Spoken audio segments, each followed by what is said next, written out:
Okay, so this is the circuit of the CE amplifier. You can see the components. This is the transistor that actually performs the amplification. Then there is a collector resistance. There is an emitter resistance, which we call as RC and RE.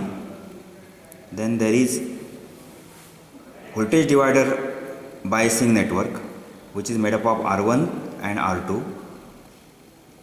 There is a coupling capacitor C1 here and another coupling capacitor C2 here.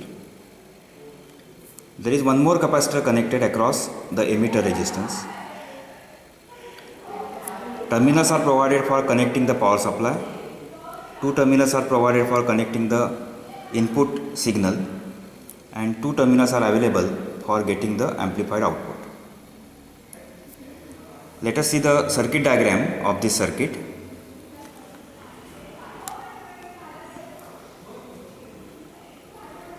Okay, so this also shows the component values of the different resistances. As you can see that the circuit is operated on plus 10 volt DC power supply. By knowing the component values and the voltage of the power supply and the beta of the transistor, it is possible to calculate the different currents and voltages in the circuit, particularly under quiescent condition. So for that we can use the equations like this. So for DC analysis,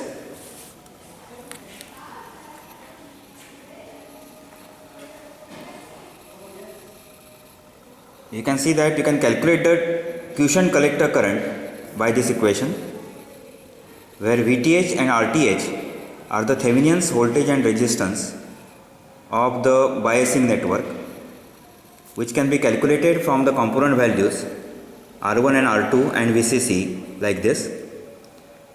So finally we get the collector current under quiescent condition to be 1.38 milliampere. From this equation you can calculate the collector to emitter voltage under quiescent condition. It is coming out to be 4.7 volts. Then the base current and the saturation collector current. So these are the different values of the different quiescent parameters as obtained by using the equations. Once we get these values, then we can determine the voltages at different points in the circuit. For example, the voltage at emitter of the transistor under quiescent condition can be calculated as the value of the emitter resistance multiplied by the current passing through the resistance. It is simply the Ohm's law. Just now we have calculated the value of ICQ, we know the value of RE. From this voltage comes out to be 0.65 volts. Similarly, the voltage at collector of the transistor. As you can see from the circuit, voltage at collector of the transistor can be obtained as the sum of collector to emitter voltage and the voltage at emitter with respect to ground.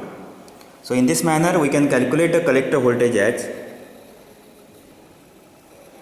emitter voltage plus collector to emitter voltage. Both values are known to us, so we get it to be 5.42 volts.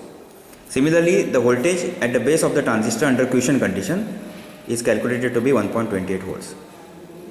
So these are the expected values as calculated from the equations which we already know. Now let us check these voltages in the actual circuit. So let's go back to the circuit. Let us apply power supply of 10 volts to the circuit.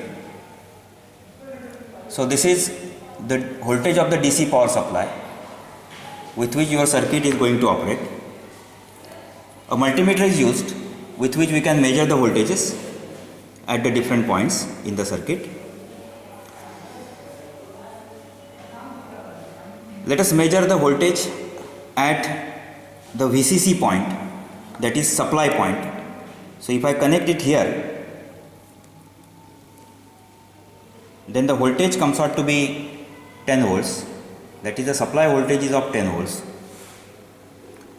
Then let us measure the voltage at base of the transistor.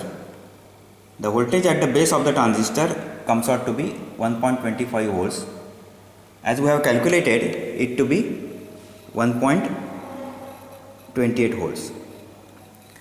Then let us measure the voltage at emitter of the transistor. So it is here.